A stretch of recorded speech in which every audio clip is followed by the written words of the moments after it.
பெரம்பலூர் மாவட்ட நிர்வாகம், பெரம்பலூர் மக்கள் பண்பாட்டு மையம், பப்பாசி மூவருமாக இணைந்து இந்த புத்தக திருவிழாவை 9வது ஆண்டாக நடத்தி கொண்டிருக்கிறார். இதில் கலந்து கொண்டு உங்கள் எல்லாரையும் பார்த்து பேசுவது எனக்கு ரொம்ப மகிழ்ச்சியாக இருக்குது. திரளாக வந்திருக்கிறீர்கள், நிறைய பேர் வந்திருக்கிறீர்கள். பெரம்பலூருக்கு எப்போவுமே ஒரு பெருமை உண்டு. பேசினா அதை ஆர்வமாக கேட்குறவங்க நிறையா இருப்பாங்க. நான் இங்கே பல தடவை வந்திருக்கிறேன். பேசுகிற போது உட்காந்து கேட்குற முறையை பார்த்தா பேசணும்னு ஆசையாக இருக்கு. பேசுகிறவனை பேச வைக்கிறது நீங்கள் தான்.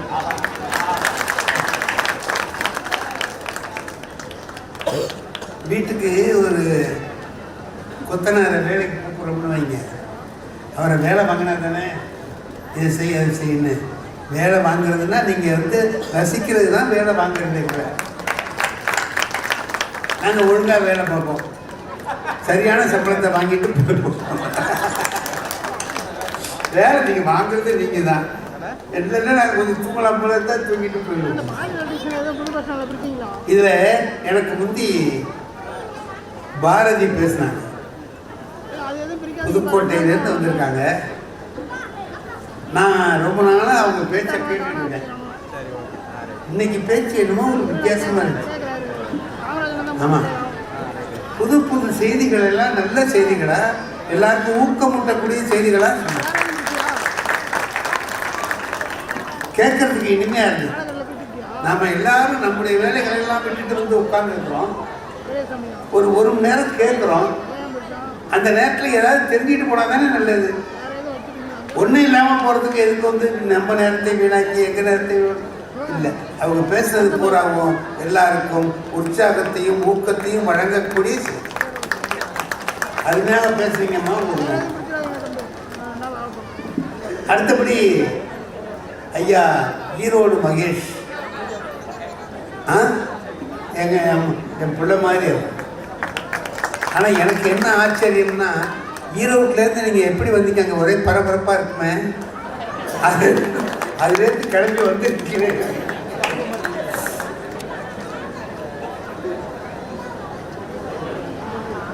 எனக்கு அவரை பார்க்குற போதெல்லாம் ஒரு மகிழ்ச்சியாக இருக்கும். அந்த நிகழ்ச்சியில் அவர் இருக்கிறது தனியாக தெரியும். ஒரு பட்டிமன்றம் பேசுகிறீங்க, என்னென்னமோ செய்கிறீங்க, விஜய் டிவியில் பல காரியங்களை செய்கிறீங்க. ஆனால் எல்லாவற்றையும் நிகழ்ச்சி நான் யாரையுமே வச்சுக்கிட்டு தப்பாக சொல்ல மாட்டேன்.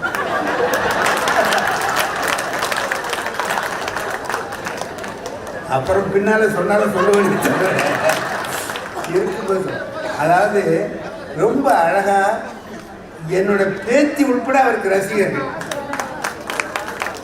ஒரு தடவை அவர் எங்கள் வீட்டுக்கு அழைச்சிக்கிட்டு போய் என் பேத்தியோட படமெல்லாம் எடுத்து அவளுக்கு இவரோட ரசிகர் அவர். அப்படி சின்ன பிள்ளைகள்லேருந்து பெரியவங்க வரைக்கும் உங்களுடைய ரசிகர் பட்டாளமாக ஆக்கி வச்சிருக்கீங்களே, ரொம்ப நன்றி.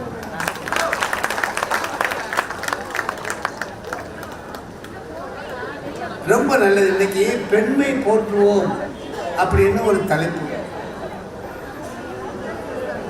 இதை ஏன் கொடுக்க முடியாது வந்துச்சு தெரியுமா? பெண்மை போற்றுவோம்னு ஏன் தலைப்பு கொடுத்தது தெரியுமா? சமீபத்தில் ஒரு வீட்டில் கல்யாணம், நான் போகணும், போக முடியல, வேலையாக போயிட்டு. சாயந்தரமாக போய் பார்த்துக்கலான்னு நினச்சிக்கிட்டு இருந்தேன். சாயந்தரம் போனேன். பொண்ணையும் காணும், மாப்பிள்ளையும் காணும், 2 பேருமே இல்லை. நான் பொண்ணோட அப்பா இருந்தார். இவங்க பார்த்து வாழ்த்திட்டு போகலான்னு வந்தேன். 2 பேரையும் காணுமே. எங்கே கோயிலுக்கு போயிருக்காங்களான்னு. அப்புறம் பொண்ணு மாப்பிள்ளை கோயிலுக்கு அழைச்சிட்டு போவாங்களேன்னு நினச்சி கோயிலுக்கு போயிருக்காங்களான்னு கேட்டேன். இல்லை சார், சினிமாவுக்கு போயிருக்காங்கன்னு. ஐயா, காலையில் தான் கல்யாணம் ஆகிருக்கு, சாயந்தரமேவா சினிமாவுக்கு போயிட்டாங்கன்னு.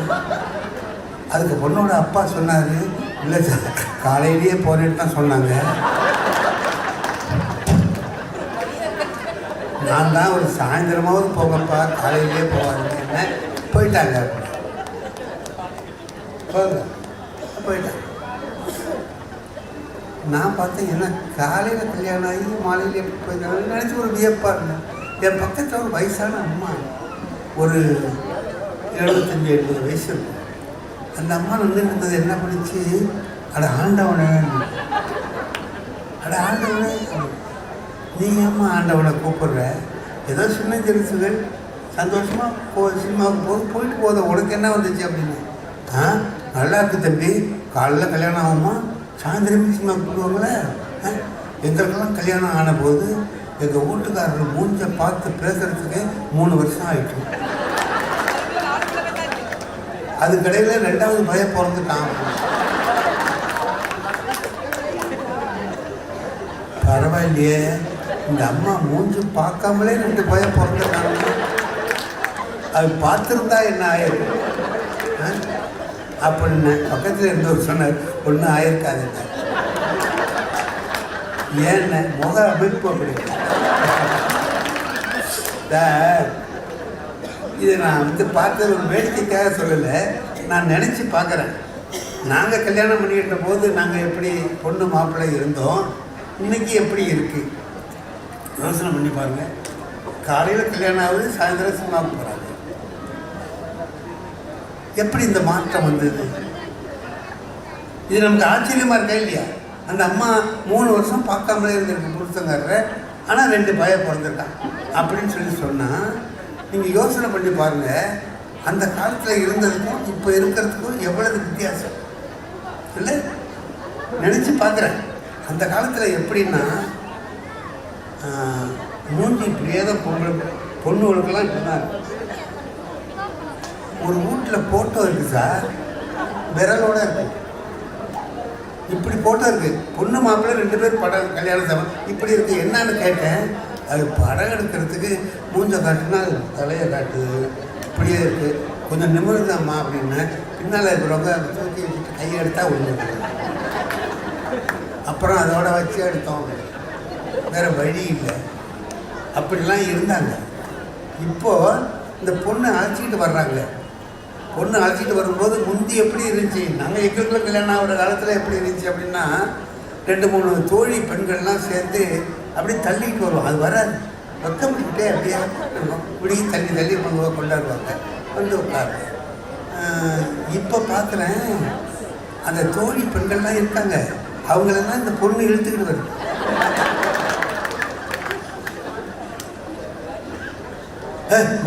மெதுவாக போகிறாங்க. அந்த பொண்ணு பாடி அப்படின்ட்டு வருது. வரும்போது அங்கே யாரோ தெரிஞ்சவங்க வந்துருக்காங்க, ஹாய் அப்படின்னு. மாப்பிள்ளை இங்கே உட்காந்துட்டு பயப்படுறான், யாரை தெரியலையே. அவன் வந்துடுறான். வந்து உட்கார்ந்த போது பார்த்தாக்கா நான் பொண்ணு நல்லா நிமிர்ந்து உட்காந்துருக்கேன். அப்படி தானேங்க இருக்கணும். ஏன்னா வாழ்க்கையிலேயே ஒரு முக்கியமான சம்பவம் திருமணம்ங்கிறது. அதில் ஏன் குளிஞ்சுக்கிட்டு உட்காந்து வெக்கப்படுற விஷயம் அல்லவே இது. மகிழ்ச்சியோடு இருக்க வேண்டிய நேரம் தானே. முந்தி இருந்தோம், வெக்கப்பட்டுக்கிட்டு இருந்தாங்க, வெளியில் வந்ததே இல்லை, அதனால அப்படி இருந்தாங்க. இப்போ நிமிர்ந்து உட்காந்துருக்காங்க. நான் பார்க்குறேன் பக்கத்தில் இருந்த பையன், மாப்பிள்ளை பையனை பார்க்குறேன், அவன் குளிஞ்சுக்கிட்டு இருக்கான். நீ ஏன்டா குளிஞ்சுக்கிட்டு இருக்கேன்னு. 2 பேரில் யாராவது ஒருத்தராவது குளிஞ்சுக்கிட்டு இருக்க வேண்டாமா, நான் இருக்க வேண்டி இருக்கிறேன்.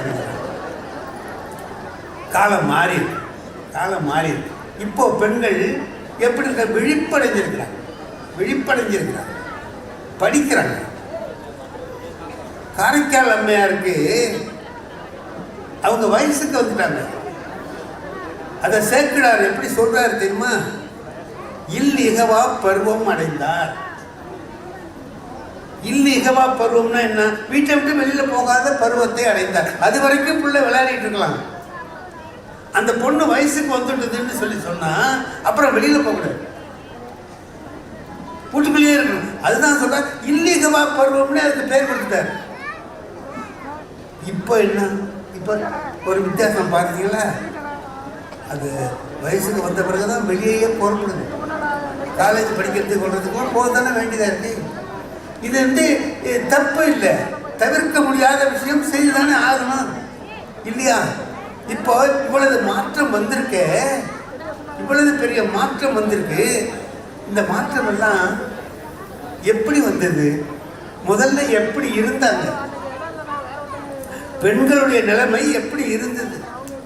நம்ம பழைய இலக்கியங்கள் படிக்கிறோம், பழைய புராணங்கள் படிக்கிறோம். நலாயினின்னு ஒரு அம்மா, கற்புக்கு அரசியில் அது ஒரு கற்புக்கு அரசி. கற்புக்கு அரசினா என்ன செய்யணுமா, மௌத்கல்யா முனிவர், அவர் முனிவர், அவருக்கு உடம்பு பூரா குஷ்டரோகம் வந்துடுச்சு. அவரை ஒரு கூடையில் வச்சு தூக்கிட்டு அவர் என்ன ஆசைப்படுறாரு, ஒரு விலைமகள் வீட்டுக்கு போகணுங்கிறாரு. அங்கே கொண்டே நம்ம விடுது, விட்டா அவன் கற்புக்கு அரசி. இன்னைக்கு நடக்குமா? இன்னைக்கு நடக்குமா? நான் கேட்குறேன், பழைய காலத்தின் நிலைமை எப்படி இருந்தது, பெண்களுடைய நிலைமை எப்படி இருந்தது அப்படின்னு பார்த்தா நம்முடைய இலக்கியங்கள் காட்டுது. இப்போ என்ன பண்ணுறாங்க, சீதை என்ன எவ்வளவு சிறந்த பெருமைக்குரிய பெண் சீதை, ராமனுடைய மனைவி. ராமனும் ரொம்ப நல்லவன் தான். ஏன்னா இந்த பிறவிக்கு இரு மாதிரி சிந்தையாலும் தொடர்ந்து ஒரு உறுதிமொழி கொடுக்குற அளவுக்கு அவன் தெரியாது. எப்ப கொடுக்குறான்? முதல் இரவுக்கு 2 பேர் உள்ள வர்றான். இப்ப அவன் கூப்பிட்டு மனைவிக்கு ஒரு உறுதிமொழி கொடுக்குறான். என்ன கொடுத்தான் தெரியுமா? இந்த பிறவிக்கு இரு மாதிரி ஒரே பெண் நீதான், உன்னோட தான் வாழ்வேன் அப்படிங்கிற உறுதிமொழியை கொடுக்குறான். ஏன் கொடுக்குறான்? அவன் ஒரு பயத்தோடே இருக்கிறான். ஏன்னா காதலிச்சிட்டாலே தவிர என்ன பயம் மனசுலன்னு கேட்டா, இவன் அப்பா 60,000 கல்யாணம் பண்ணியிருக்கான். 60,000 கல்யாணம் ப்ளஸ் 3 பட்ட மகிழ்ச்சிகள் 3, 60,003 பேரை திருமணம் பண்ணியிருக்கான் குழந்தை வேணும்னு. இப்போ ஆண்களுடைய மனசு என்னன்னு கேட்டா, குழந்தை இல்லைன்னா வேற கல்யாணம் பண்ணிக்க. அதை அறிவுபூர்வமாக பார்த்து ஆராய்ச்சி பண்ணி யார்கிட்ட குறை இருக்குன்னு பார்த்து அதெல்லாம் முறையாக செய்துட்டா சரியாக போச்சு. அது செய்ய மாட்டான், வேறு கல்யாணம் பண்ணிக்கிறார். அதை கலைவாணர் என்எஸ் கிருஷ்ணன் ஒரு படத்தில் ரொம்ப அருமையாக சொல்வார். அருமையான நகைச்சுவை தான், ஆனால் என்ன அழகு. NS Krishnan TM. மதுரை 2 பேர், கணவன் மனைவி, கல்யாணம் ஆகி 10 வருஷம் ஆச்சு, பிள்ளை இல்லை. ஒரு நாள் அங்கேருந்து வர்றாரு என்எஸ் கிருஷ்ணன். இனிமே பார்க்க முடியாது, இனிமே பார்க்க முடியாது. என்ன பார்க்க முடியாது? இனி 10 வருஷம் ஆயிட்டு பிள்ளை பிறக்கல, வேற கல்யாணம் பண்ணிட வேண்டியதுதான், வேற கல்யாணம் பண்ணிட வேண்டியதுதான். அதுக்கு டி.எம். மதுரை சொல்லுவாங்க, ஏங்க உங்களுக்கு நான் இருக்கேன், எனக்கு நீங்கள் இருக்கீங்க, நமக்கு ஒரு பிள்ளை இருக்குங்க, நம்மளே ஒற்றுமையாக இருந்து பிடிச்சிருவோங்க. அப்புறம் அது முடியாது வேற கல்யாணம் பண்ண வேண்டியதான். ரொம்ப இவர் மட்டும் சொல்லிட்டே இருப்பார். கடைசியில் டி.எம். மதுரை சொல்லுவாங்க, நானும் வேணாங்கிறேன், நீங்கள் கேட்க மாட்டேங்கிறீங்க, சரி ஒரு நல்ல மாப்பிள்ளையா பாருங்க.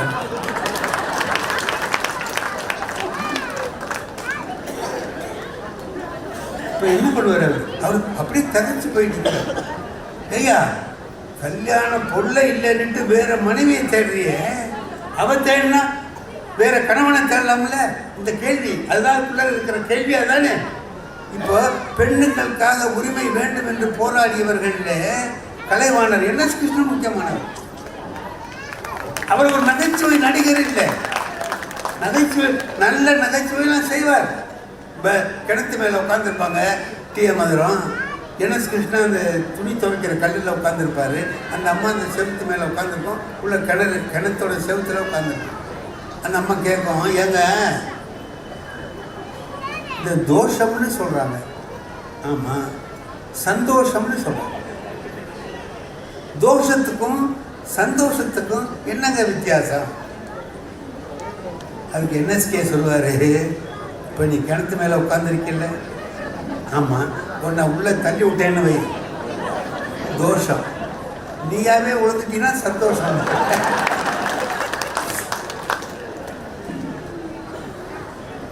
இது மாதிரிலாம் நகைச்சுவை பண்ணுறவர் தான். ஆனால் ஒவ்வொரு நகைச்சுவைக்குள்ளேயும் ஒரு நல்ல ஆழ்ந்த கருத்து. சமுதாயத்துக்கு தேவையான கருத்துக்களை கொடுப்பார். நாம் அதை பார்க்குற போது, பழசெல்லாம் பார்க்குற போது என்ன ஆச்சுன்னா, சீதை எப்படியாப்பட்ட பொண்ணு சீதை, கணவனுக்காக எல்லா தியாகத்தையும் பண்ணி அவன் காட்டுக்கு போறான்னு நானும் வர்றேங்கிறார். போறா எல்லாம் சரி போயாச்சு, ராவணனே கொண்டாச்சு, சண்டை போட்டு முடிஞ்சு போச்சு. இப்போ என்னங்க செய்யணும்? 10 மாசமா அந்த அம்மாவை அசோகவனத்தில் கொண்டு சிறை வச்சிருந்தான் ராவணன். அவங்க தவம் இருந்தாங்க. அதாவது என்ன சொல்லுவார் எங்கள் பேராசிரியர் ராதாகிருஷ்ணன் ஒன்று சொல்லுவார், 14 வருஷம் தவம் செய்யணும்னு அனுப்புனா கைகை ராமனை, அவன் ஒரு நாள் கூட தவம் செய்யலை. ஆனால் சீதை 10 மாதம் தவம் செஞ்சான். ஆனால் யாருக்கு ஆட்சியை வாங்கி கொடுத்தாங்களோ அந்த பரதன் 14 வருஷமும் தவம் செஞ்சான். தவம் செய்ய வேண்டியவன் செய்யல, செய்ய வேண்டிய அரசாட்சி பண்ண வேண்டியவன் தவம் பண்ணான், தவ வாழ்க்கை வாழ்ந்தான் அப்படின்னு சொல்லுவார். இப்போ 10 மாசமும் தவ வாழ்க்கை, ஓர் ஆடையிலே இருந்தாள். எங்கு பார்த்தாலும் புற்று வளருது, அதுக்குள்ள கூட அவ இருக்கிறார் அப்படின்னு சொல்லி சொன்னா எவ்வளவு பெரிய தியாகத்தை கணவனுக்காக செஞ்சிருக்கா. எல்லாம் ராவணன்லாம் கொண்டாச்சு, வந்து அழைச்சிட்டு வர்றாங்க. இப்போ அவன் என்னங்க பண்ணணும்? மனைவியை சந்தோஷமாக பார்த்து மகிழ்ச்சியாக பேசணுமா இல்லையா? ஆனால் ராமன் என்ன பண்ணுறான் தெரியுமா? கண்ணா பின்னான்னு திட்டுறான். ஒரு பெரிய மனுஷன் வாயில வராத கூட வார்த்தையெல்லாம் சொல்ல, ஒழுக்கம் பாழ்பட நின்றனே அப்படின்னு கேட்கிறான். யாரை பார்த்து? சீதையை பார்த்து. அவ என்ன சொல்றா? எத்தவம், என்னலம், என்ன கற்பு, உனக்காக நான் எவ்வளவு தவம் பண்ணேன், எல்லாம் பண்ணேன், அத்தனையும் பித்துனதாய் ஆயிட்டு, எல்லாம் பித்து பிடிச்சவ செஞ்ச மாதிரி ஆயிட்டுதேப்பா, நீ மதிக்காததுனால. நான் செஞ்ச தியாகத்தெல்லாம் எப்போ அது தியாகம் மதிக்கப்படும்? கணவன் மதிச்சாதானே. நீ மதிக்கலையே, என்ன செய்யலாம்? நெருப்புல தீ மூட்டு அப்படின்னா மூட்டுறான். லக்ஷ்மணன் மூட்டுறான். இப்போ அவ இறங்குறா, அக்னி பகவான் வந்து திருட்டு கொடுத்து, இதெல்லாம் சரி ரைட்டு. நான் கேட்குறேன், ஒரு பெண்ணை ஆண் என்ன வேண்டாலும் செய்யலாம்னு தான் நினைக்கிறான். அதானே அதுக்கு அர்த்தம். இவ்வளவு தவம் செய்த ஒரு பெண்ணை இப்போ இப்போ இப்போ உள்ள பெண்ணுன்னா அவனை கேட்பான், இவ்வளவு நாள் என்ன விட்டு இருந்தியே, நீ ஒழுங்கா இருந்தியாடா கேட்டா? கேட்கலாமா இல்லையா? நியாயமான இருக்குல்ல கேள்வி இல்லை. என்ன விட்டு நீ இருந்திய, நீ எப்படி இருந்த, நீ நெருப்பில் இறங்கினா இவன் இறங்குவான? அதாவது அந்த காலத்தில் இருந்த பெண்மைக்கு இருந்த மரியாதை அவ்வளவுதான். அவன் எவ்வளவு நல்லவளா இருந்தாலும் சரி, கணவன் தூக்கி இருந்தானா போனது. ஆண்களுக்கு உயர்வு, பெண்களுக்கு தாழ்வு. சரி, திரௌபதி 5 பேரை திருமணம் செய்து கொண்டு அவள் வாழ்க்கை நடத்துறாள, எவ்வளவு பொறுமையா வாழ்க்கை நடத்துறாள். நான் சொல்றேன், சூதாடும் போது பொண்டாட்டியை வச்சு ஒருத்தன் சூதாடுறான்னா என்னங்க அர்த்தம்? மனைவியை வச்சு சூதாடு, காசை வச்சு வை. அப்போ பல பொருளோட சேர்த்து அவளையும் ஒரு பொருளா தானே நினைச்சிட்டான். உயிர் உள்ள ஒரு பெண்ணா நினைக்கலையே அவன். அப்ப அந்த இலக்கியங்கள் அப்படிதான் காட்டுது. ஆனா நம்முடைய தமிழ்நாட்டில் இளங்கோவடிகள்னு ஒருத்தர் கண்ணகியை பற்றி எழுதுறார். அது கண்ணகின்னு இதுக்கு புஷ் ஆகிட்டு வரும். ஃபயர் ஃபயர் உள்ள ரெண்டு ஃபயர் அப்படி வரும். கண்ணகிய இளங்கோவடிகள் எப்படி எழுதுறார்? ஆரம்பத்திலேருந்து கடைசி வரைக்கும் போட்டுறார். கண்ணகி அவர் சொல்ற போது நான் நினைக்கிறது, அவர் என்ன நினைச்சிருப்பாருன்னா, கண்ணகிய அவர் ஒரு துறவி இல்லை, இளங்கோவடிகள் ஒரு துறவி. துறவிக்கு கல்யாணம் கிடையாது, கல்யாணம்னு ஒண்ணு கிடையாது. ரைட்டு. ஆனா இது அதெல்லாம் இந்த காலத்துல, அந்த காலத்துல துறவினா துறவியாவே இருப்பான், துறவினா துறவியாவே இருப்பான். அப்போ அவர் வந்து அப்படி துறவுல இருக்கிறவர், திருமணமே கிடையாது, குழந்தை இல்லை. இப்போ ஒரு குழந்தைய பார்த்த உடனே இந்த கண்ணகியை தன்னுடைய மகள் மாதிரி வளர்க்கணும்னு நினைச்சிடுறார். கண்ணகியோட கதையை சீத்தலை சாத்தனார் சொல்றார், இளங்கோவடிகள் கேட்கிறார். இந்த மாதிரி இருந்தேன் நான், ஆலவாய் அண்ணல் இதில் படுத்திருந்தேன், அப்போ இந்த மாதிரிலாம் நடந்தது. அவள் வந்து இந்த மாதிரினா அவளுடைய கதையை பூரா அவருக்கு கேட்டு தெரிஞ்சு வச்சிருக்கிறார். எங்கே பிறந்தா எங்கே வந்தா என்னங்கிறலாம் எதுக்கு தெரிஞ்சு வச்சிருக்காரு தெரியுமா? அதை ஒரு காவியமாக ஆக்கலாம்னு சீத்தலை சாத்தனார் தயார் பண்ணியிருக்கிறார். இந்த கதையெல்லாம் சொன்ன உடனே இளங்கோவடிகள் சொல்றார், அரசியல் பிழைத்தோர்க்கு அறம் கூற்றாவது, உரைசால் பத்தினிக்கு உயர்ந்தோர் ஏத்தலும், ஊழ்வினை உறுத்து வந்து ஊட்டும் என்பதும். நான் என்ன செய்ய போறேன் தெரியுமா? பாட்டுடை செய்யுளாக ஏற்ற சிறப்பதிகாரம் என்னும் பெயரால் நாட்டுதும் யாமோர் பாட்டுடை செய்யுள் நான் செய்கிறேன்னு இவர் சொல்லிட்டார். இப்போ இவர் இளவரசன், இவர் சொல்லிட்டார் நான் எழுதுனேன்னு. இப்போ அவர் எதாவது செய்ய முடியுமா? எழுதணும்னு எல்லாத்தையும் தகவல்லாம் சேகரித்து வச்சிருந்தவர் அவர். இவருக்கு கதையை கேட்டவுடனே இவர் சொல்லிட்டார் நான் எழுத போறேன். இப்போ சீத்தலை சாத்தனார் சொல்றார், அவர் ஒரு சொல்றதை பார்த்தீங்கன்னா இவர்கிட்ட கேள்வி கேட்குற மாதிரி இருக்கு. முடிவுடை வேந்தர் மூவருக்கும் உரித்து. இந்த கதையில மூவேந்தர்களும் வருவாங்க. சேரன், சோழன், பாண்டியன், 3 பேர். முதல்ல சோழ நாடு, அப்புறம் பாண்டிய நாடு, அப்புறம் சேர நாடு. அவள் போய் தெய்வமாகிறது சேர நாட்டில். அவள் தன்னுடைய ஆற்றலை காட்டியது பாண்டிய நாட்டில், பிறந்து வளர்ந்தது சோழ நாட்டில். இந்த 3 நாட்டை பற்றியும் எழுதணும், 3 அரசர்களையும் பற்றி எழுதணுமே. முடிவுடை வேந்தர் மூவருக்கும் உரித்து. அடிகள் நீரே, அது நீங்கள் எழுத முடியுமா? நீங்கள் ஒரு நாட்டுக்கு இளவரசர், அப்படியே நீங்கள் ஒன்று எழுதி ஒரு தப்பாக போச்சுன்னா அவன் சேர நாட்டுக்காரங்கிறதுனால இவன் இப்படி எழுதிட்டான்னு சொல்லுவானே நாளைக்கு. அடிகள் நீரே, நீங்கள் அதுதான் நினைக்கிறீங்க, அருளுங்க எழுதுங்க. அவர் எழுதுறார். எழுதுகிற போது என்ன நினைச்சு அந்த உருக்கம் அவருக்கு வந்துட்டுது, இந்த பெண்ணை நம்ம பிள்ளை மாதிரி வளர்க்கணும்னு. அப்போ அவர் தத்து எடுத்துக்கிறார், கண்ணகியை தத்து எடுத்துக்கிறார். அது எப்படி தெரியுது தெரியுமா? சின்ன பிள்ளைகளுக்கு நாம் என்ன செய்வோம், ஒவ்வொரு வார்த்தையாக கற்றுக் கொடுப்போம்ல. அம்மா சொல்லு அப்படின்னா அவன் அப்பா அம்மா சொல்லு, அதையாவது சொல்லுடா அப்படின்ட்டு சொல்லுவான். அப்பா அம்மா அப்பா ஒரு வார்த்தையாக சொல்லிக் கொடுக்குறோம்ல. கண்ணகிக்கு என்ன பண்ணுறாரு அவரு, ஒரு வார்த்தையாக பேச வைக்கிறார். முதல்ல எப்போ அவர் பேசுகிற பேச்சு எப்போ தெரியுமா? கோவனா முதல் இரவில் பாராட்டுறான், அவன் பாட்டுக்க என்னென்னமோ பாராட்டுறான். மலையடை பிறவா மணியே என்போ, அலையடை பிறவா அமிர்தே என்போ, அதெல்லாம் சொல்கிறான். அவன் ஒரு வார்த்தையும் பேசுகிறான். அவன் இருந்துட்டான். இப்போ இந்த சமயத்தில் எனக்கு அவள் இருந்தது பற்றி நினைக்கிற போது என்னுடைய முதல் இரவு எனக்கு நினைப்பு வரும். முதல் இவ்வளோ வருஷத்துக்கு பிறகு நம்ம பசுமையாக இருக்கு. அப்படி நமக்கு 87 வயசாகுது, ஆனால் இன்னும் அது மறக்கலையே. அப்போ எவ்வளவு நல்லா இருந்திருக்கும். எனக்கு திருமணம் ஆனது அன்னைக்கே முதல் இரவு.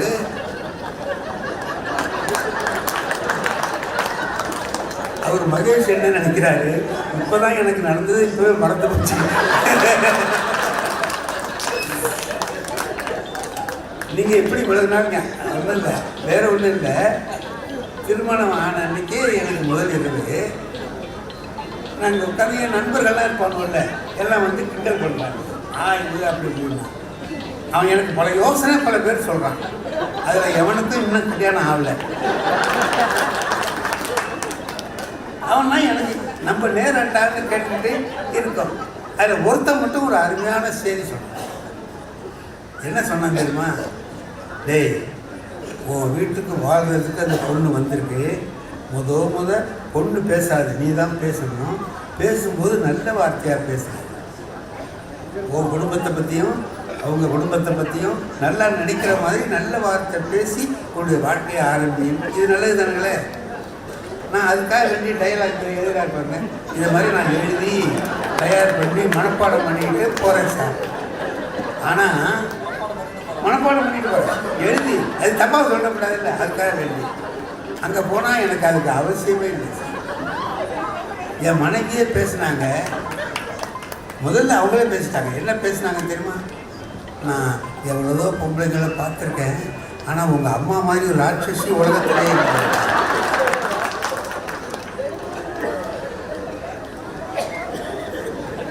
முடிஞ்சு. இப்போ எங்கள் அம்மா நான் வந்து 25 வருஷமாக எங்கள் அம்மாவை எனக்கு தெரியும். அவங்ககிட்ட வளர்ந்தவன் இல்லை. நீ இன்னைக்கு வந்தவன், நீ சொல்கிற எங்கள் அம்மாவை ராட்சசின்னு என்கிட்டே சொல்ற. இப்போ என்ன செய்யலாம்? ஒரு ஆத்திரம் வருது சார். என்ன பண்ணிருக்கீங்க? ஒரே அறை கொடுத்து எங்கள் அம்மாவையே தப்பாக சொல்லிட்டேன், நீ கோடி வெளியே சொல்லலாமான்னு ஒரு நினைப்பு வந்தது. ஆனால் என்னுடைய அறிவு சொல்லிச்சு, அதுக்காக வந்து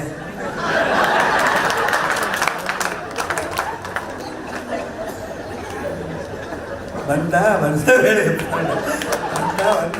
பாருடா, இது எதுக்கு கூட தேவையில்லாமல் அப்படின்ட்டு நான் பார்த்தேன். நீ சொல்கிறது கரெக்டு தான், நானும் ரொம்ப நாளாக கவனிச்சுருக்கேன். சரிங்க, எல்லாம் காலையில் பார்த்தேன். காலையில் எங்கள் அம்மாவை பார்த்தேன். எங்கள் அம்மாகிட்ட சொன்னேன், அம்மா என் பொண்டாட்டி உன்னை பற்றி ராத்திரி இப்படி சொன்னாம்மா, ராட்சசின்னு சொன்னாம்மா. அதுக்கு எங்கள் அம்மா ஏதாவது வருத்தப்படணும், கோபப்படணும்ல.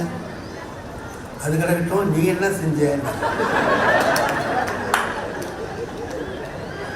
நான் சொன்னேன், அனுசரித்து போயிட்டம்மா அப்படின்னா. அதுக்கு எங்கள் அம்மா சொன்னாங்க, அதுதான்டா சரி, அதுதான் சரி. உங்கள் அப்பாக்கிட்ட நான் சொன்னதை விட இது ஒன்றும் அதிகமாக சொல்கிறேன் சார். இப்படி தான் இருக்கும். ஆனால் இது முதல்ல ராட்சசின்னு சொன்ன அதே மனைவி, நாங்கள் 4 பேர் அண்ணன் தம்பி. கடைசி காலத்தில் எங்கள் அம்மா யார்கிட்ட ரொம்ப பிரியமாக இருந்தாங்கன்னா என் மனைவிட்டு தான். இது ஒரு மேஜிக் மாதிரி, ஒரு மந்திரத்தில் மாறின மாதிரி, மாங்காய் அடித்தது மாதிரி. எப்படி இவங்க 2 பேரும் ஒருத்தர் புரிஞ்சுக்கிட்டாங்க, சரியா போச்சு. அவள் வரும்போது மாமியார்னா இப்படி இருப்பாங்கன்னு நினச்சிக்கிட்டு வந்ததுனால பேசுகிற பேச்சு அது பின்னால் சரியாக போச்சு. அது மாதிரி முதல் இரவில் கோவலன் பேசுகிறான், எல்லாம் வாழ்த்து சொல்கிறோம். இந்த மாதிரி அண்ணன் பறவை தண்ணிக்குள்ளற போகுது பார்த்தியா, ஏன் தெரியுமா? கால் வெளியே தெரியக்கூடாது, ஏன்னா உன் நடையை பார்த்து அது தோற்று விட்டு இந்த காலை நம்ம வெளியே காட்டப்படாது, அது தண்ணியில் மறைச்சிக்கிட்டு போகுது. இப்படிலாம் கூட விடுறான், அவன் பாட்டியே இருவான். ஒரு ஆசையில் சொல்கிறது தானே, என்னமோ சொல்கிறது தான். நாமளே போய் பேசப்படாதுன்னு தான் நினைக்கிறோம். ஆனால் மனைவிகிட்ட போய் பேசாமல் இருக்க முடியுமா சார்? முடியாது. மனைவிகிட்ட மட்டும் நான் வந்து பொய் சொல்லக்கூடாதுன்னு நினைக்கிறவன் தான். ஆனால் பொய் சொல்லாமல் இருக்க முடியாது. ஏன்னா சில நேரங்களில் நாம் சொல்கிறோமே, உன்ன மாதிரி ஒரு அழகி உலகத்திலே இல்லைன்னு உண்மையாக சொல்கிறோம். ஏதோ அந்த நேரத்தில் சொல்லணுமேன்னு சொல்கிறோம். என் மனைவிக்கு அது தெரியுமா தெரியாதா? தெரியும். அப்புறம் ஏன் ஏதோ இந்த நேரத்தில் உலர்றேன்னு இப்போ அது மாதிரிலாம் சொன்னால் கேட்டுவிட்டேன். அதுக்கு பிறகு இவன் என்ன பண்ணான், அவ்வளவு பாராட்டி பேசினவன் அவளை விட்டுட்டு மாதவி வீட்டுக்கு போயிட்டான். 13 வருஷம் அங்கே போய் இருந்திருக்கான்னு சொல்கிறான். 13 வருஷம் இருந்தான். திரும்ப இப்போ எல்லா பணமும் போயிட்டு வர்றான். வந்து நிற்கிறான். அதுக்கு முன்னாடி தேவந்தின்னு அவருடைய தோழி ஒருத்தி அவள் சொல்கிறா, இந்த பாரு அவர் பாட்டுக்கு அங்கே போய் இருந்துக்கிட்டே இருக்கிறாரு, நீ பாட்டுக்கு இருக்கிற, அவரை திரும்ப அழைச்சிட்டு வர்றதுக்கு ஏதாவது செய்ய வேண்டாமா ஆண்டு? அதுக்கு என்ன செய்யணும்? 2 குளம் இருக்கு, சோமகுண்டம் சூரியகுண்டம். சந்திரன் குளம் சூரியன் குளம்னு இப்பவும் திருவெண்காட்டில் இருக்குது. அந்த குளத்தில் 2லையும் குளிச்சுட்டு காமவேல் கோட்டம் சென்று வழிபட்டினா வந்துடுவார். அடுத்த ஜென்மத்திலையும் நல்ல இதெல்லாம் சொன்னேன். இதுக்கு என்னங்க சொல்லணும்? அவ கணவனை இழந்து வாடி நமக்கு வயிற்று வலின்னா யார் எந்த மருந்து சொன்னாலும் நம்ம கேட்போமா இல்லை? இப்போ கணவனை இழந்து இருக்கிறவளுக்கு இது சொன்னால் சரி இதை செஞ்சு பார்ப்போமே அப்படின்னு நினைக்கலாமா இல்லையா? நினைக்கல. அவ அப்பதான் முத பேசுறா பீடன்று. பீடன்று அது பெருமை இல்லை. யாருக்கு? எனக்கு இல்லை, கணவனுக்கு. அவனுடைய குறைய போய் தெய்வத்துக்கிட்ட கூட நான் சொல்ல மாட்டேன். தெய்வத்திடம் கூட என் கணவன் தப்பு செஞ்சாலும் நான் போய் சொல்ல மாட்டேன். அது எங்களுக்குள்ள உள்ள விஷயம். நான் இன்னொரு தெய்வத்திட்ட போய் தெய்வமா இருந்தா கூட நான் சொல்ல மாட்டேன். பீடன்றுன்னு முத சொல்றான். இப்ப இவன் வர்றான், வந்து சொல்றான், நான் எல்லாம் குன்று மாதிரி செல்வம்லாம் இருந்துச்சு, எல்லாம் போயிட்டு என்னுடைய செல்வமெல்லாம் அழிஞ்சு போச்சு, எனக்கு ஒன்றுமே இல்லை. இப்போ அந்த வறுமை என்ன செய்யுதுன்னா எனக்கு நானும் தரும். எனக்கு வெக்கமாக இருக்கு. எது வெக்கமாக இருக்கு? பணம் போனது வெக்கமாக இருக்குங்கிறான். அவளை பிரிஞ்சு இருந்தது வெக்கமாக இருக்குன்னு சொல்லலை. உன்னை நான் பிரிந்திருந்தேன், அதை நினைச்சா வருத்தமாக இருக்குன்னு சொன்னால் அவளுக்கு ஆறுதல். பணம் போயிட்டே வருத்தமாக இருக்குன்னு அதுக்கு அவள் சொன்னா வருத்தப்படாது. சிலம்பு உலகம் அதுக்கு ஏன் வருத்தப்படுற? சிலம்பு இருக்கியா, இந்த சிலம்பை வச்சு எது வேணாலும் நம்ம திரும்ப பொருள் வியாபாரம் செஞ்சு சம்பாதிச்சிடலாம் அப்படின்னு சொல்கிறான். இப்போ அவன் என்ன செய்யணும்? சார் 13 வருஷம் கழிச்சு இதுவரை பேசாத மனைவியோடு பேசுறதுக்கு வந்திருக்கிறான், கொஞ்ச நேரம் சந்தோஷமாக வீட்டில் பேசிட்டு இருக்கலாம்ல. அவன் சொன்னான், இந்த ஊரில் இருந்து எனக்கு சின்ன வியாபாரம் பண்ண முடியாது. எங்கள் அப்பா ஏற்றுமதி இறக்குமதி வாணிகந்தி இது பண்ணுறாரு, உங்கள் அப்பா அப்படி பண்ணுறாரு, எல்லாம் பெரிய வியாபாரி உள்ள நம்ம வந்து சின்ன ஒத்த கடை வச்சுக்கிட்டு இருக்க முடியாது அப்படின்னு சொல்லிட்டு கணேசுடர் கால்சியா முன் மதுரைக்கு போகலாம் எழுத அப்படின்னா. என்ன பாருங்க, இப்போதான் வந்திருக்காங்க. வந்தவொடனே சொல்கிறான், இந்த ஊரில் இனிமேல் இருக்க முடியாது, வா மதுரைக்கு போகலாங்கிறான். இப்போ நம்ம பெண்கள்னா என்ன கேட்பாங்க? இல்லை, நீ இங்கே தான் என்னை விட்டுட்டு போனேன், எங்கள் அப்பா இருந்தாங்க, உங்கள் அப்பா இருந்தாங்க, எங்கள் அம்மா இருந்தாங்க, உங்கள் அம்மா இருந்தாங்க, ஏதோ ஒரு ஆறுதலாக நீ என்னை மதுரையில் கொண்டு போய் தெருவில் விட்டுட்டு போனீங்கன்னா நான் யாரை நம்பிறாங்க கேட்கலாமா இல்லையா? எதை நம்பி நான் உன் கூட வர்றதுன்னு கேட்கறது தப்பு இல்லையே, கேட்கலாம். ஆனால் அவள் அப்படி கேட்கல. எழுகன்னா ஒரு துணி மூட்டையை கட்டிட்டு கிளம்பிட்டான். இப்போ அவன் என்ன நினைக்கிறான் தெரியுமா? அவன் மனசில் இதெல்லாம் சொல்லி அவன் 2 வார்த்தை நம்மளை திட்டான்னா சரியா, 2 வார்த்தை திட்டா சரியா. அவன் திட்ட மாட்டேங்கிறான், திட்டவே மாட்டேங்கிறான்.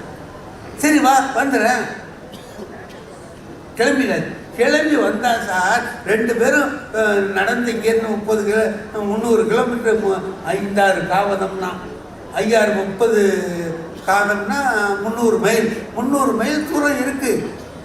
அவை அடுத்த பேச்சு அவ என்ன பேசினா தெரியுமா? சிலம்பூல ஃபோன் பண்ணா அடுத்த பேச்சு எப்போ தெரியுமா? அந்த ஊர் எல்லை என்ன தாண்டல, மதுரை மூதூர் யாதுன்னு கேட்டார். ஒரு வார்த்தை, 2 வார்த்தை, இப்போ 3 வார்த்தை. மதுரை மூதூர் எது மதுரைன்னு கேட்குறான். அப்போ அவளுக்கு என்ன தெரியும்? இன்னும் ஊரையே தாண்டலையா? அங்கே இருக்கிற தோப்பை காமிச்சு இதுதான் மதுரையான்னு கேட்குறான். ஒன்றுமே தெரியாத ஒரு பெண்ணை அழைச்சிக்கிட்டு அவன் புறப்படுறான். அங்கே போகும்போது வழி தெரியாமல் நம்ம போகிறோமே, யாரை கேட்குறதுன்னா அங்கே ஒரு போய் பார்த்தா பாருங்க, ஒரு சாமியார், பொம்பளை சாமியார், கவுந்தி அடிகள். அவளை போய் பார்க்குறான். இந்த மாதிரி மதுரைக்கு போகலான்னு நினைக்கிறேன், நீங்கள் சொல்லுங்கம்மா எந்த வழியில் போகலாம். அந்த அம்மா என்ன சொல்கிறா? வாங்கய்யா வாங்கய்யா. சாமியார் பொம்பளை அவள் சொல்கிறா, நானும் மதுரைக்கு தான் போகணுன்னு இருக்கேன், வா நம்ம சேர்ந்து போகலாம். இப்போ இவங்க 2 பேரும் தனியாக காட்டு வழியிலெல்லாம் போகிறாங்க. ஒரு சந்தோஷமாக பேசிட்டு போகலாம்ல. பக்கத்தில் சாமியாரை வச்சுட்டு பேச முடியுமா? அப்பவும் அவங்களுக்கு என்ன பண்ணுறாங்கன்னா கட்டுப்பாட்டோடு போக வேண்டிய ஒரு சூழ்நிலை. இப்போ போகிற வழியில் ஒரு அங்கே ஒரு இது சாலினி தெய்வம் ஒரு கோயில் இருக்குது. அதில் ஒரு பொம்பளைக்கு இது சாமி வந்துடுச்சு.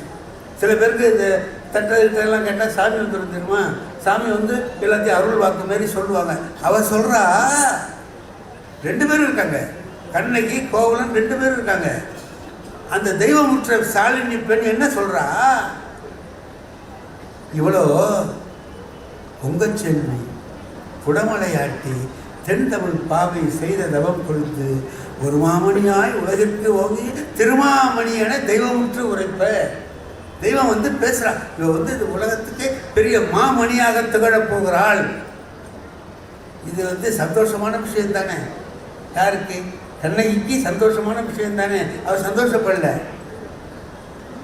அவ என்ன பண்ணாலாம், இந்த சைடில் நின்றுக்கிட்டு இருந்தவ திரும்ப ஒடியாந்து கோவலனுடைய முதுகிட்ட ஒழிஞ்சுக்கிட்டாங்க. அரும்பெறர் கணவன் பெரும்புறத்து ஒடுங்கினார். முதுகிட்ட ஒடுங்கிட்டு சொன்னாலாம், தெய்வங்கிற தெய்வம்னா அறிவு உள்ளவங்க தானே. இது தெய்வமாக இருந்தும் முட்டாள்தனமா பேசுறது பத்தியாங்கிறான். பேதுறவு முடிந்தனால் மூதறி வாட்டி. முட்டாள்தனமா பேசுறாள் இவ. என்ன முட்டாள்தனமா பேசிட்டா? இப்ப பின்னால் நடக்க போறதை இவ சொல்றா. ஆனா இவன் சொல்றா பேதுறவு முடிந்தனால் மூதறி வாட்டின்னு சொல்றான்னா என்ன அர்த்தம்னா வேற ஒண்ணும் இல்லை.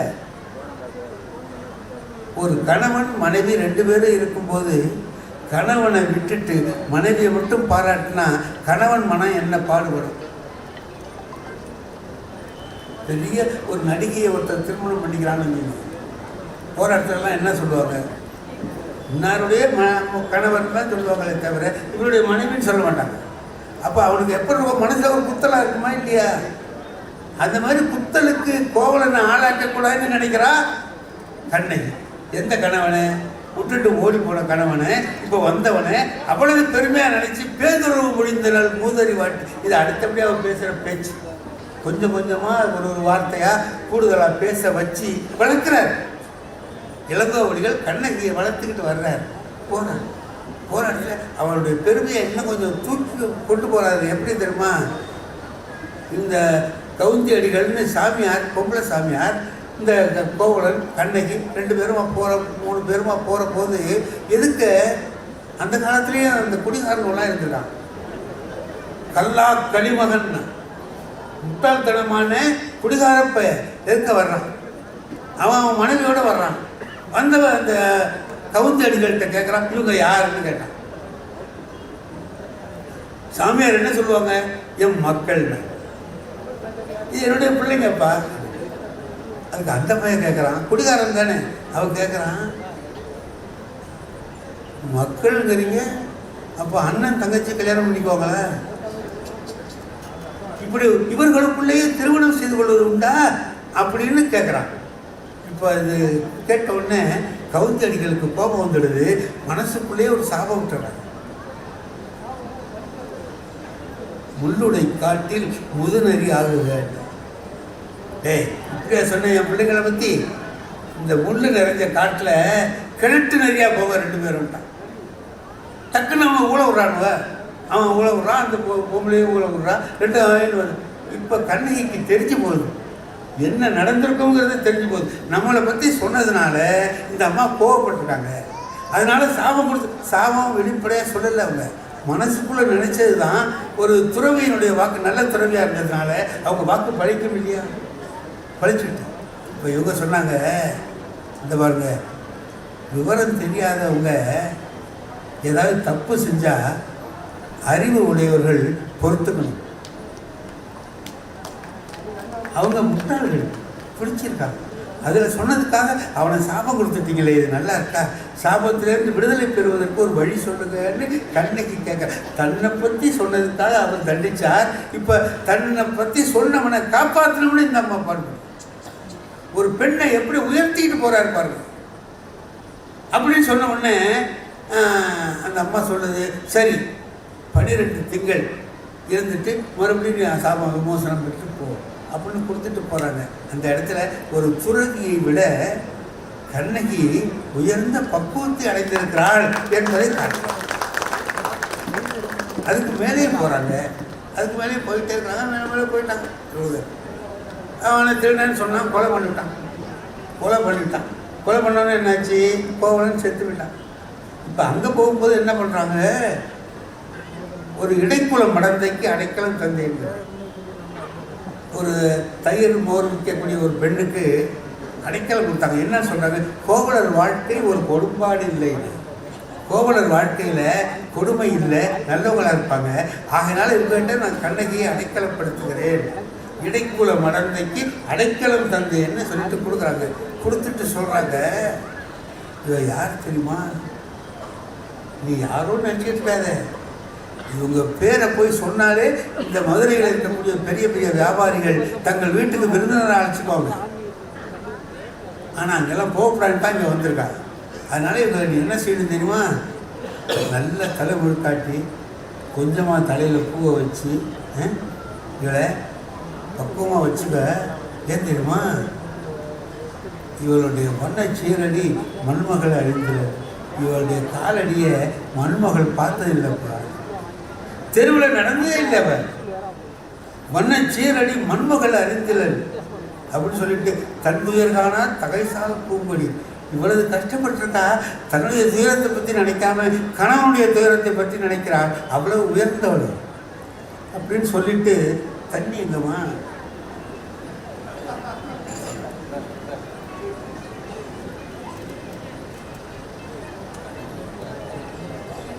இல்லை, கண்ணகி எப்படி நடக்க மாட்டாங்களே நினைச்சு ஒரு வருத்தம். அதில் நமக்கு எனக்கே இவ்வளவு கஷ்டமா இருக்கு, இளங்கோடிகளுக்கு எப்படி கஷ்டமா இருக்கு. நடந்து கண்ணகி கிடக்குறான் இளங்கோடிகளுக்கு எவ்வளவு கஷ்டமா, நமக்கு அவர் தான் பார்க்கணும் அப்படின்னு போகிறாங்க. அங்கே போகிற போது அவள் ஒன்று சொல்கிற, திருவிழா போகும்போது சத்தம் போட்டு கண்ணா அப்படின்னு பேசிட்டு போகிற போது கண்ணகி சொல்கிறா, இந்த ஊரில் இருக்கிற மன்னன் செங்கோல் தவறி என்னுடைய கணவனை கல்வன் என்று கொன்று விட்டார்கள். சிலம்பு திருடிய கல்வன் என்று இவனை கொன்று விட்டார். ஏன் சிலம்பு தான் அவன் வச்சிருந்தான். அந்த கோப்பெருந்தேவியுடைய சிலம்பும் இவனுடைய சிலம்பும் ஒன்றா இருந்ததுனால இவன் திருடிட்டான்னு அந்த பொற்கொடர் கொஞ்சம் காமிச்சதை வச்சுக்கிட்டு இவன் கொலை பண்ணிட்டான், விசாரிக்காமலே கொலை பண்ணிட்டான். அப்போ அவன் கேட்குறா, இந்த ஊரில் தெய்வம் இருக்கான்னு. தெய்வமும் உண்டுகொள், தெய்வமும் உண்டுகொள், வைவாலில் தப்பிய மன்னவன் கூடலில் தெய்வமும் உண்டுகள். இந்த ஊர்ல தெய்வம் இருக்கா, இருந்தா இதை பார்த்துக்கிட்டு இருக்குமான்னு. அப்புறம் கேட்டா, நல்ல பெண்கள் இருக்காங்களா இந்த ஊர்ல, பெண்டீரும் உண்டுகொள், பெண்டீரும் உண்டுகொள், கொண்ட கோள் நான் ஒரு குறை தாங்குறோம், பெண்டீரும் உண்டுகொள், பெண்டீரும். இதை ஈன்ற குழவி எடுத்து வளர்க்கிறோம், சான்றோரும் உண்டு கொள்கின்ற. இப்பெல்லாம் கேட்டுட்டு போகிற இங்கே மன்னனோட வாதாடுறான். இப்போ வாதாடுற போது இளங்கோவடிகள் என்ன பண்ணுறார், இவ்வளவு நாள் கொஞ்சம் கொஞ்சமாக வளர்த்த தன்னுடைய மகள் இப்போ பெரிய பேருரை ஆற்றும்படியாக பண்ணுறான். மன்னன் கேட்டான், நீர்வார் கண்ணை எம்முன் வந்தோய் யாரையோ நீ மடக்கொடியோ, கண்ணில் நீர் வழியை வந்து நிற்கிறியே நீ யாருமா. அப்போ பேசுகிறா பாருங்க, ரொம்ப அற்புதமான பேச்சு. நீ ஒரு நல்ல மன்னனா இருந்தினா தேரா மன்னான்னு, ஆராய்ச்சி அறிவு இல்லாத மன்னனே. ஏன் ஆராய்ச்சி அறிவு இல்லைன்னு சொல்றா தெரியுமா, நீ கொலை பண்ணியிருக்கிற, ஒருத்தனுக்கு கொலை ஆர்டர் போட்ட. இப்போ நான் என்ன சொல்றேன், அவன் சொன்னான், தலைவிரி கோலமா ஒரு பெண் வந்திருக்கிறா, ஒற்றை சிலம்போட வந்திருக்கிறா, கையில் ஒற்றை சிலம்பை ஏந்திக்கிட்டு வந்திருக்கிறா, அழுத கண்ணீராக வந்திருக்கிறான்னு காவலன் சொல்கிறான். அதுலேருந்தே உனக்கு தெரிஞ்சிருக்க வேணாம், சிலம்பு ஒன்று கையில் இருக்குன்னாலே யார் அவனுக்கு தெரிஞ்சிருந்தா அவன் அரசன். இப்போ நீ என்கிட்ட கேட்குற, என்னமோ புதுசாக ஒரு கேஸ் விசாரிக்கிறது மாதிரி, நீர்வார் கண்ணை என் முன் வந்தோய் யாரையோ நீ மடக்கொடியோ. அவளுக்கு கோபம் வந்துடுச்சு. அவள் சொன்னா, தேரா மன்னா, ஆராய்ந்து பார்க்க தெரியாத மன்னனு, செப்புவது கிடையாது. சொல்கிறேன் கேள், சொன்னாதான் உனக்கு புரியும். நீயா புரிஞ்சுக்கிற அறிவு உனக்கு இல்லை, சொல்கிறேன் கேள் அப்படின்னு ஆரம்பித்து கிட்டு கிட்டு கிட்டு வரலாறு சொல்கிறான். நீர்வார் கண்ணை எம்முன் வந்தோ யாரையோன்னு அவன் கேட்டதுக்கு, தேரா மன்னா செப்புவதுடைய எல்லரு சிறப்பின் இமயவர்தியப்ப புல்லூர் புண்கண் தீர்த்தோன் அன்றியும் வாயிற் கடைமணி நடுநாள் நடுங்க ஆவின் கடைமணி உகுநீர் நெஞ்சு சுட தான் தன் அரும்பெறர் கணவனை ஆழியின் மடித்தோன் பெரும்பெயர் புகார் என் பதியே. அவ்வூர் ஏசா சிறப்பில் இசைவிலங்கு பெருங்குடி மாசாத்துவானின் மகனை ஆகி வாழ்தல் வேண்டி ஊழ்வினை துறப்ப சூழ்கடல் மன்னா நின் நகர் புகுந்து இங்கு கொலைக்களப்பட்ட கோவலன் மனைவி கண்ணகி என்பது என் பெயரே. இதில் என்ன செய்யறான்னு கேட்டீங்கன்னா, இனி ஒரு கேள்வி அவன் கேட்கக்கூடாது. அத்தனைக்கு நீ கேட்டதுக்கு கேட்க நினைக்கிறதுக்கு எல்லாத்தையும் சேர்த்து பதில் சொல்றவங்களா ஆக்கி காட்டி நீ யாருன்னு கேட்டீங்கல்ல, இதோ சொல்றேன். எங்க நாட்டில எல்லாம் எப்படி தெரியுமா, 2 மன்னர்களை உதாரணத்துக்கு சொல்றேன். ஒருத்தன் இருந்தான், புறாவுக்காக தன் உயிரையே கொடுத்தான், புல்லூர் புண்கண் தீர்த்தோம். இன்னொருத்தன் இருந்தான், வாயில் கடைமணி நடுங்க ஆவின் கடைமணி உகுநீர் நெஞ்சு சுட தான் தன் அரும்பரர் கணவனை புதல்வனை ஆழியின் மடித்தோன் பெரும் பெயர் புகார் என்பது. அந்த புகாரில் வந்தவன், புகாருக்கு அடைக்கலாம் 2 மன்னன்னு சொன்னான். பாத்தியா, ஒரு மாடுடா, அதனுடைய துயரம் என்னங்கிறத அவன் தெரிஞ்சுக்கிட்டு தீத்தான். பாத்தியா, நீ நான் மனுஷி வந்திருக்கிற, மனுஷனை கொன்னேன், ஒரு கண்ணுக்குட்டியை கொன்னதுக்கு அவன் தீர்ப்பு வச்சான். இப்படிப்பட்ட 2 அருமையான, ஒரு கண்ணுக்குட்டி ஒரு புறா, இது 2 என்னதான் அகிரிணை. அதுக்கு அவன் நேர்ந்த துன்பத்தை தெரிந்து கொண்டு நீக்கி வைத்த மன்னர்கள் எங்களுடைய நாட்டில் இருந்தான். நீ இருக்கியடா அப்படின்னு கேட்குற மாதிரி கேட்டுட்டு, இதான் அந்த புகார் என் பதியே, ஒரு மாசாத்து வாணியன் மகன் இவன் கோவலன் மனைவி உன் நென்பால் எதுக்கு வந்தோம் தெரியுமா இந்த ஊர்லன்னு சொன்னான். அதுதான் அருமையான ஒரு விஷயம். சூழ்கடல் மன்னா எங்க தெரியுமா, வாழ்தல் வேண்டி ஊழ்வினை துறப்ப வாழ்தல் வேண்டி இங்கே வந்தேன். ஊழ்வினை தான் என்னை விரட்டிட்டு வந்தது. நான் வந்தேன், ஆனால் நீ கொன்னுட்ட. ஒரு மன்னனா இருக்கிறவன் குடிமக்களை காப்பாற்றுவான்னு பேரு. உன்னை நம்பி வந்தோம், ஒரு புறா நம்பி வந்தது, தான் உயிரை கொடுக்குறேன்னா சதையை பேச்சு கொடுத்தான். நீ உன்னை நம்பி வந்த எனக்கு என் கணவனை கொண்டிருக்கியே, இது நியாயமா அப்படின்னா. அப்புறம் அடுத்து அதை உடைச்சாங்க, சிலம்பு, அதெல்லாம் உங்களுக்கு கதை தெரியும். இப்போ என்ன பண்ணா, பட்டாங்கு யானும் ஓர் பத்தினி ஆமாகில் ஒட்டேன் அரசோடு ஒழிப்பேன் மதுரையை. நீ ஒன்றை ஒழிக்கிறதோட விட மாட்டேன். எப்படி இருந்த கண்ணகி எப்படி ஆயிட்டான். இளங்கோவடிகள் அவர் அப்படி ஆக்கி பார்க்கிறார். தான் வளர்த்த பொண்ணை அப்படி வீறு கொண்டு எழும்படியா பண்றார். ஒரு நிலவு மாதிரி இருக்கிறார். கணவன் இருந்த போது நிலவு மாதிரி இருக்கிறார். கணவன் போயிட்டான்னு ஒன்று சூரியன் மாதிரி ஆயிட்டா, சுட்டு பொசுக்கிற மாதிரி ஆயிட்டா. அப்பதான் அவன் சொன்னான், நான் உன்னை மட்டும் ஒழிச்சிட்டு விட மாட்டேன், உன் ஊரையே இருப்பேன். வெளியில வந்து நிற்கிறா. இப்ப அக்னி பகவான் வந்து எதுக்கு நிற்கிறான், அவன் கேட்கிறான், கண்ணகி இந்த ஊர் எரியணும்னு முந்தைய ஒரு சாபம் இருக்கு இந்த ஊருக்கு, நான் எரிக்கத்தான் போறேன், நீ சொல்லு யார் யாரை விட்டுட்டு யார் யாரை எரிக்கணும்னு கேட்க. அதாவது இவகிட்ட உத்தரவு கேட்குது அக்னி பகவான் வந்து கேட்கிறார். எரி தெய்வம் வந்து நிற்குது, என்ன சொல்லு யாரை விட்டுட்டு யாரை எரிக்கணும்னா, பார்ப்பார் பசு பத்தினி பெண்டு எல்லாரையும் விட்டுட்டு தீத்திரத்தார் பக்கமே சேருங்க, கெட்டவர்களை மட்டும் அழிச்சுடு, நல்லவனை ஒன்றும் பண்ணாது அப்படின்னு எரிச்சுக்கிட்டே போறான். போனோம்னா என்ன பண்ணா, தன்னுடைய மார்பகத்தை வட்டித்தாள் விட்டால் எரிந்தான், பற்றி எதிர்த்தி. இது யாருக்கு பயன் தரணுமோ அவனே இல்லை. அப்புறம் அது எதுக்கு அறுத்து எரிச்சா, எரிஞ்சிட்டு நெருப்பு பத்திக்கிட்டு எரியுது, பார்த்துக்கிட்டே இப்படி போறா. இப்போ முதல்ல என்ன பண்ணா, பொறுமையின் தெய்வமாக காட்டினாரு. அதுக்கப்புறம் ஒரு துறவியை விட இவள் உயர்ந்தவள்னு காட்டினாரு. அதுக்கப்புறம் இப்போ காட்டுறார் தெய்வத்தை விட உயர்ந்தவள்னு காட்டினார். இப்போ என்ன வருது தெரியுமா, பின்னால மதுராபுரி தெய்வம் வருது, மதுரையை காவல் காக்கக்கூடிய காவல் தெய்வம் வருது பின்னால. அது பின்னால வருது. முதல்ல சொன்னார், மன்னன் கேட்குறான், யாரையோ நீ என் முன் வந்தோன்னா, எனக்கு முன்னாடி வந்திருக்கியே நீ யார்? அப்போ அவனுக்கு முந்தி நின்று அவள் வழக்காடுனா, இப்போ அவள் போறா, இவளுக்கு எதுக்க வர்றதுக்கு தெய்வத்துக்கு பயமா இருக்கு. இப்போ அவள் என்ன செய்கிறானா போய்கிட்டே இருக்கா. பின்னாலேயே வந்து நீ போன பிறவியில் அது செஞ்சேன் இது செஞ்சேன் நீ என்னென்னமோ கதையெல்லாம் சொல்லிட்டு அதனால தான் இப்படி வந்திருக்கு, கோவப்படாத அப்படின்னு சொல்லி. அப்போ அவள் என்ன பண்ணுறா, எல்லாத்தையும் கேட்டுட்டு அப்படி முகத்தை திருப்பினாலாம் லேசாக. அப்படி லேசாக சிங்கம் பார்க்கும் பாருங்க, அதை மாதிரி பார்த்தாதுங்க. வாட்டிய திருமுகம் வளவையின் போட்டி அப்படி வள பக்கமாக லேசாக அசைச்சி, யாரையோ நீ என் பின் வந்தோ, யார் நீ என் பின்னால் வர்ற, என் ஆரையர் எவ்வளவு மருதியோ, என் துன்பம் என்னன்னு உனக்கு தெரியுமா? ஆமாம்.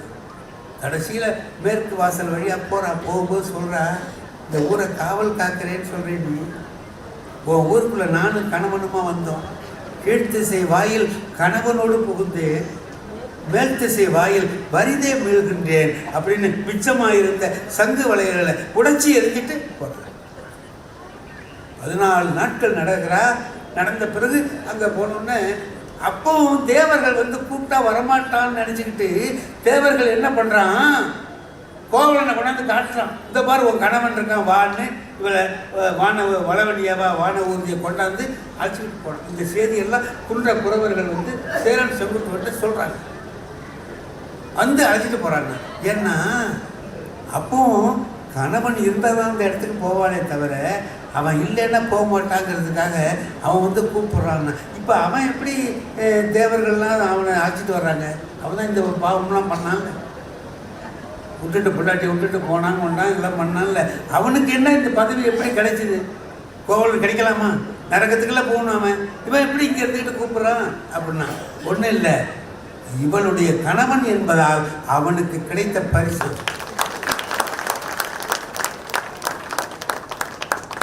அந்த கண்ணகியினுடைய கணவன் என்பதாலே அது கிடைச்சது. அப்போ அவன் கூப்பிட்டான் வான்னு போனான். அந்த வான ஊர்தியில் 2 பேர் போனதை நாங்கள் பார்த்தோம்னு குறவர்கள் எல்லாம் வந்து சொல்லுகிறார். அப்படி பெண்மையை பெரிதும் போற்றிய இலக்கியத்தை தந்தது நம்முடைய தமிழ்நாடு.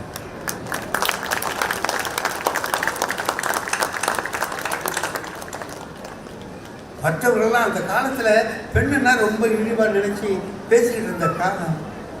ஆனால் இவர் என்ன பண்ணார், பெண்ணை உயர்வுபடுத்த வேண்டும் என்று தையலை உயர்வு செய் அப்படின்னு சொல்கிறார். அந்த தையலை உயர்வு செய்வதற்காக பெண்மையை போற்றி வணங்கி கொண்டு வந்து நிறுத்தியதை பார்த்து நாம் மிகவும் மகிழ்ந்து பெண்ணை எப்படி போற்றி வளர்க்கணும்னு கற்றுக்கிறோம். பெண்ணுன்னா என்ன? ஒரு பெண் வீட்டில் அழுதா அந்த குடும்பம் உருப்படாதுன்னு. பெண்ணை கண்ணிலிருந்து கண்ணீர் வராதபடி வைத்து காப்பாற்றி வாழுகிறவனே சிறந்த மனிதன். அதை காட்டக்கூடிய இலக்கியம்தான் நம்முடைய சிலப்பதிகாரம். ஆகையினாலே நம்முடைய சிலப்பதிகாரத்தை அணிவதன் மூலமாக நாம் வந்து கற்றுக்கொள்கிறோம், பெண்மையை போற்றுவோம், பெண்மையை போற்றுவோம். இந்த அருமையான வாய்ப்பை வழங்கிய எல்லா பெருமக்களுக்கும் நன்றி தெரிவித்து விடைபெறுகிறேன். நன்றி, வணக்கம்.